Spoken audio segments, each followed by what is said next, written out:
ఈ ఉదయమున నీవు ఎవ్వరినీ కలుసుకొనక ముందు ప్రభువును కలుసుకో. నీవు ఎవ్వరినీ చూడకముందు ప్రభువును చూడు. నీవు ఎవ్వరితో మాట్లాడకముందు ప్రభువుతో మాట్లాడు. నీవు దేనిని వెదకకముందు ఆయన రాజ్యమును నీతిని వెదకు.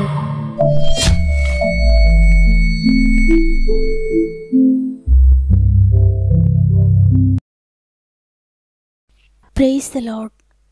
ఈ ఉదయకాలమున గాడ్ ఫస్ట్ అనే ఉదయకాల ధ్యానములకు మిమ్మల్ని అందరినీ హృదయపూర్వకంగా ఆహ్వానిస్తూ ప్రభువైన యేసుక్రీస్తు నామములో మీ అందరికీ నా యొక్క హృదయపూర్వకమైన శుభములు తెలియజేస్తున్నాను. ప్రియ దేవుని బిడ్డలారా, మీరు మీ కుటుంబాలు మీ పరిస్థితులన్నీ ఎలా ఉన్నాయి? బాగున్నారు కదా? అధైర్యపడకండి, దిగులు పడకండి. దేవుని కృప మీతో ఉంది. అందుకే ప్రతిరోజు ఆయన మీతో మాట్లాడుతున్నారు. తన మాట చేత మిమ్మల్ని బలపరుస్తున్నారు. కాబట్టి దేవుని మాట తీసుకోండి. ఒక ఆదరణ వాక్కు కావాలి నాకు. దేవుడు నాతో మాట్లాడి నన్ను ఆదరిస్తే బాగుండును, నాకు జవాబిస్తే బాగుండునని మీరు ఎదురు చూస్తున్నారు కదా. దేవుడు ఈరోజు నీతో మాట్లాడుతున్నారు. దేవుని వాక్కును పట్టుకోండి, ప్రార్థించండి, విజయం పొందుకోండి. సమస్యల్లో ఉన్న ప్రియ దేవుని బిడ్డలారా, మీ ప్రతి ప్రార్థన వినుపమును కామెంట్ ద్వారా నాకు తెలియచేయండి. మన ఆత్మీయ కుటుంబం అంతా మీ కొరకు ప్రార్థిస్తున్నారు. ప్రతి కామెంట్ను చదువుతున్నారు, మీకు ప్రేయర్ సపోర్ట్ చేస్తున్నారు. మీరు కూడా ప్రార్థించండి. ప్రార్థనను ఎప్పటికీ దేవుడు త్రోసివేయడు. ఆయన కొరకు ఎదురు చూడండి, విజయాన్ని పొందుకుంటారు. సమస్త మహిమ ఘనత ప్రభావములు దేవునికి చెల్లునుగాక. ఈరోజు ప్రభు మనకు అనుగ్రహిస్తున్న శ్రేష్టమైన వాగ్దానం యెషయా గ్రంథము 40వ అధ్యాయము 31వ వచనము. యెహోవా కొరకు ఎదురు చూచువారు నూతన బలము పొందుదురు. ఆమేన్. దేవుని బిడ్డలారా, మీ జీవితంలో బలము పొందుకోవాలంటే ఆయన కొరకు కనిపెట్టుకోవాలి. ఆయన కార్యం కొరకు వెయిట్ చేయాలి. మన జీవితంలో అనేక విషయాల కొరకు ప్రతిరోజు వెయిట్ చేస్తాం. ఉదయం లేచినప్పటి నుండి అనేక విషయాల కొరకు వెయిట్ చేస్తూనే ఉంటాం. కానీ దేవుని కార్యం కొరకు వెయిట్ చేయడానికి అనేక సార్లు విసుక్కుంటాం. అనేక సార్లు దేవుని అపార్థం చేసుకుంటూ ఉంటాం. ఇంతగా ప్రార్థిస్తున్నాను కానీ దేవుడు ఎందుకో నా మొర వినడం లేదని ఒక కలవరాన్ని కలిగి ఉంటాం. అందుకే ఈరోజు దేవుడు మాట్లాడుతున్నారు.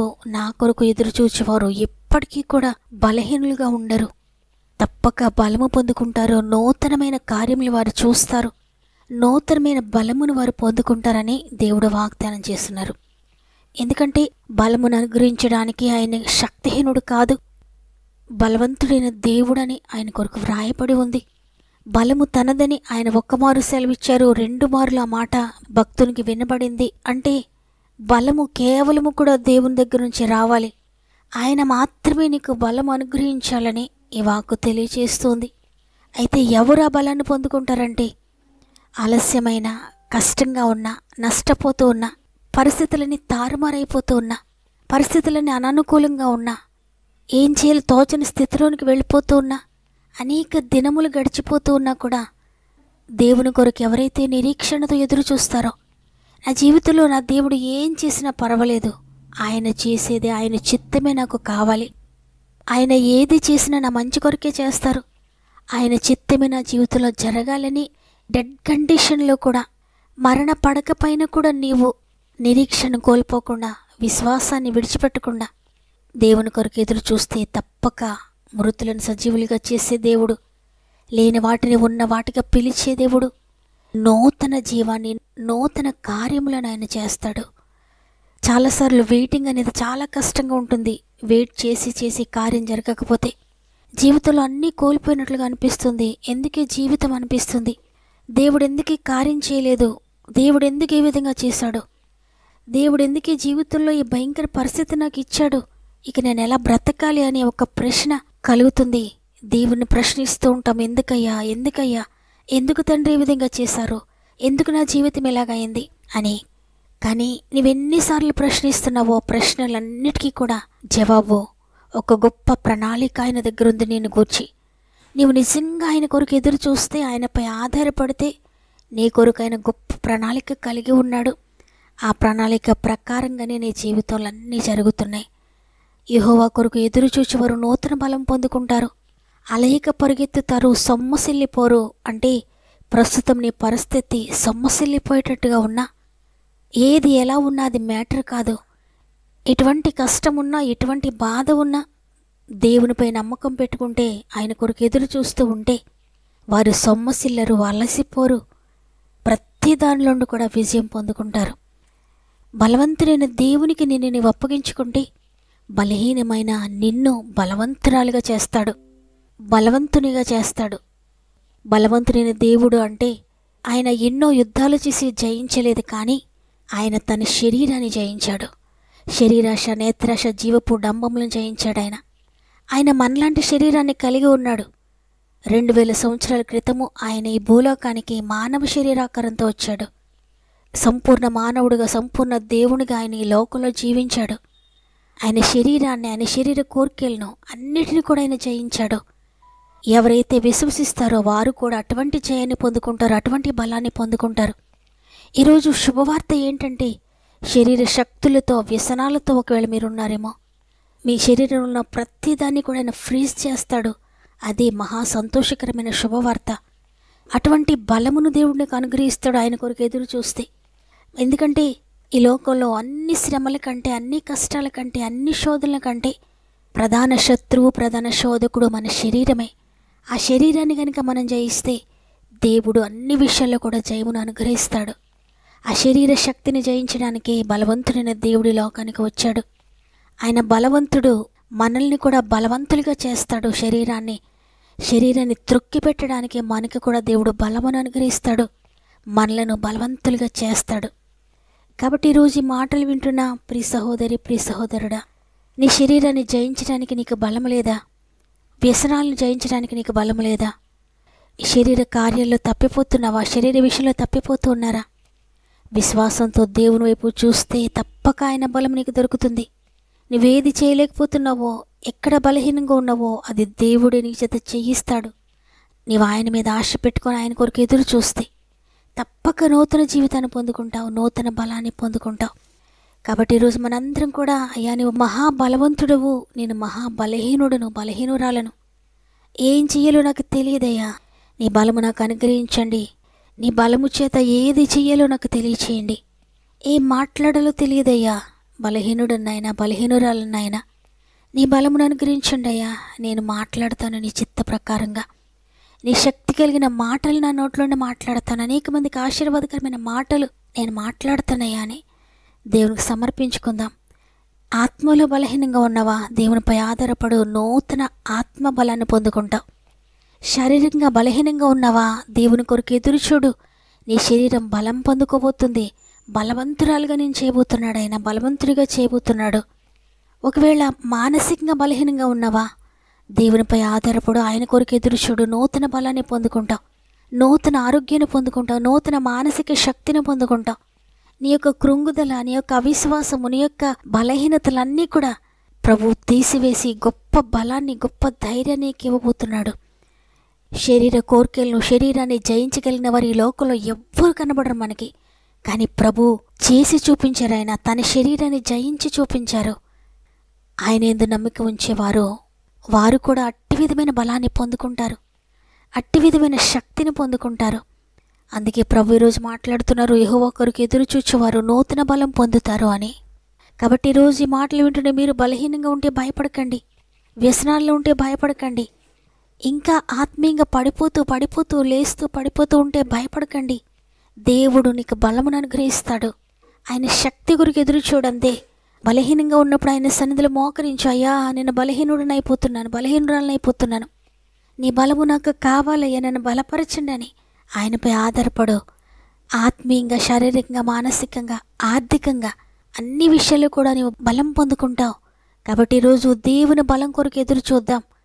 అయ్యా నేను బలహీనుడనయ్యా, నీ బలం కావాలని మనందరం కూడా మన బలహీనతను దేవునికి తెలియచేస్తూ మన చేతులు రెండు ఆయన వైపు ఎత్తి ఆయన బలం కొరకు వేడుకుందాం.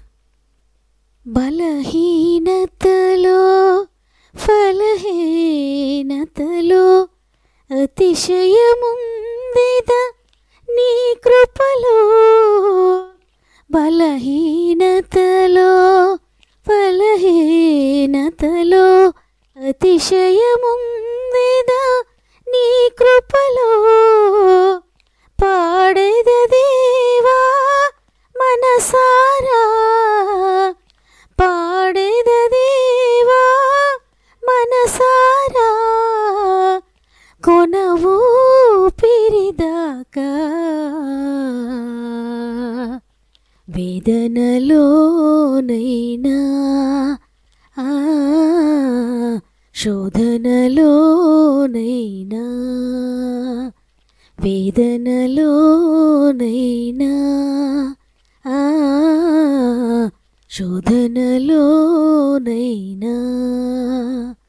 చాలును దేవా నీ కృప నాకు, వేదనలోనైనా శోధనలోనైనా.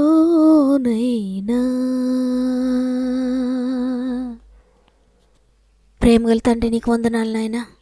నీ కృపను బట్టి ఈరోజు మరలా మమ్మల్ని సజీవ లెక్కలో ఉంచి ఉదయాన్నే లేచి నిన్ను ఘనపరిచి నిన్ను స్తుతించి గొప్ప భాగ్యాన్ని మాకు ఇచ్చారు. అనేక మందికి లేని భాగ్యాన్ని మాకు అనుగ్రహించినందుకు మరొకసారి నీకు కృతజ్ఞత చెల్లిస్తున్నానయ్యా. ఈరోజు అద్భుతకరమైన బలమైన వాగ్దానాన్ని మాకు ఇచ్చారు. నా కొరకు ఎదురు చూస్తున్న మీరు బలహీనంగా ఉండరు, బలం పొందుకుంటారు. తప్పక తగిన సమయంలో మీకు బలమును అనుగ్రహిస్తున్నానని. తండ్రి, ఎంతమంది బలహీనులైపోయారో, బలహీనమైన స్థితిలో ఉన్నారో, శరీర బలహీనతలను బట్టి ఆత్మీయంగా బలహీన పడిపోయి ఉన్నారేమో, శరీర వ్యసనాలను బట్టి ఆత్మీయంగా బలహీన పడిపోయి ఉన్నారేమో, శరీర వ్యాధులను బట్టి ఆత్మలో తగ్గిపోయి ఉన్నారేమో, విశ్వాసాన్ని కోల్పోయి ఉన్నారేమో, ఇక ఈ అనారోగ్యంతో ఈ బలహీనతతోటి నేను ఏమైపోతానో అని నిరుత్సాహంలో ఉన్నారేమో. ప్రతి ఒక్కరిని నీ చేతులకు అప్పగిస్తున్నానయ్యా. ఈరోజు ప్రతి ఒక్కరిని బలపరచండి, నీ బలమును దయచేయండి, నీ శక్తిని దయచేయండి. మీరు బలవంతుడైన దేవుడవు. నీ కొరకు ఎదురు చూచే వారికి కూడా బలమును అనుగ్రహిస్తానని వాగ్దానం చేశారు. ఎంతమంది నీ శక్తి కొరకు నమ్మకంగా ఎదురు చూస్తున్నారు. ఆలస్యమైన సణుగుకోకుండా, ఆలస్యమైన అవిశ్వాసాలు అయిపోకుండా, ఆలస్యమైన ప్రశ్నించకుండా ఎవరైతే నీ కొరకు నమ్మకంగా ఎదురు చూస్తున్నారో వారందరినీ కూడా ఈరోజు లేవనెత్తండి. వారందరికీ బలము దయచేయండి నాయనా. బలహీన పరిస్థితుల్లో ఉండి లేవనెత్తండి అయ్యా. ఆత్మీయంగా పడిపోయిన వారిని లేవనెత్తండి, బలపరచండి. ఆర్థికంగా బలహీనంగా ఉన్నవారిని లేవనెత్తండి. శారీరకంగా బలహీనంగా ఉన్నవారిని లేవనెత్తండి. అనారోగ్యాలతో బలహీనులైపోయి మంచంపై ఉన్నవారిని లేవనెత్తండి. బలమునాథని 2 మార్లు సెలవిచ్చావయ్యా. ఈరోజు ప్రతి బలహీనత నుండి యేసునామములో విడుదల ప్రకటిస్తూ ఉన్నాను. యేసునామములో బలము పొందుకుందురుగాక. ఎంతమంది శక్తిహీనులైపోయారో యేసునామములో బలము పొందుకుందురుగాక, శక్తి పొందుకుందురుగాక. అయ్యా, ఇప్పుడే నీ జీవముతో ప్రతి ఒక్కరిని నింపుతున్నందుకు వందనాలు. ఇప్పుడే ప్రతి ఒక్కరిని తాకుతున్నందుకు వందనాలయ్యా. ఎంతమంది మంచంపై ఉన్నారు, ఇంటెన్సివ్ కేర్లో ఉన్నారు, హాస్పిటల్లో ఉన్నారు, బెడ్పై ఉన్నారు, లేవలేని స్థితిలో ఉన్నారు. ప్రతి ఒక్కరిని తాకండి. నీ బలంతో వారిని నింపండి, మీరు అభిషేకించండి, మీరు శక్తితో నింపండి అయ్యా. తల్లుండి అరికాలి వరకు కొన్ని జీవముతో నింపి లేవనెత్తమని ప్రతి ఒక్కరిని కొన్ని గాయపడిన చేతులకు అప్పగిస్తూ ఇదేను మనం ప్రారంభిస్తూ ఉండగా రోజంతా మా ఆత్మీయ కుటుంబం అంతటికి తోడయండి. వారు వెళ్ళే ప్రతి స్థలములో నీ సన్నిధి వారితో ఉంచి, వారు ఏ మాట మాట్లాడుతున్నారో, ఎక్కడికి వెళ్తున్నారో, ఎగ్జామ్ రాయడానికి వెళ్తున్నారో, హాస్పిటల్కి వెళ్తున్నారో, ఏ ప్రయత్నం చేస్తున్నారో, ఏ పని కొరకు వెళ్తున్నారో, ప్రతి దానిలో కూడా జయమునిస్తున్నందుకు నీకు స్తుతులు చెల్లిస్తూ, ప్రతి ఒక్కరితో మీరుండి నడిపిస్తున్నందుకు నీకే మహిమ చెల్లిస్తూ, యేసయ్య పరిశుద్ధమైన నామములో అడిగి వేడుకొంచున్నాను తండ్రి, ఆమెన్. ప్రియ సహోదరి, ప్రియ సహోదరుడా, నీవెంత బలహీనమైపోయినా భయపడద్దు. ఆయన కొరకు ఎదురు చూస్తూ ఉండు. తప్పక నూతన బలం పొందుకుంటావు, నూతన కార్యం నీ జీవితంలో చూస్తావు, నూతన శక్తిని, నూతన ఆరోగ్యాన్ని, నూతన ఆర్థిక వనరులను నువ్వు పొందుకుంటావు. ఈ వాగ్దానం నాతో మాట్లాడిందన్న వారు ఆమెను కామెంట్ చేయండి. లైక్ చేయడం, షేర్ చేయడం మర్చిపోకండి. ప్రభు పరిచర్యలో పాలు పొందుతున్న మిమ్మల్ని, మీ కుటుంబాలను దేవుడు అత్యధికంగా ఆశీర్వదించి నడిపించును గాక. దేవుని చిత్తమైతే తిరిగి రేపు అందరం కలిసి ఆయనను స్తుతిందాం. అంతవరకు ప్రభు మీకు, మీ కుటుంబాలకు తోడేండి నడిపించును గాక. God bless you.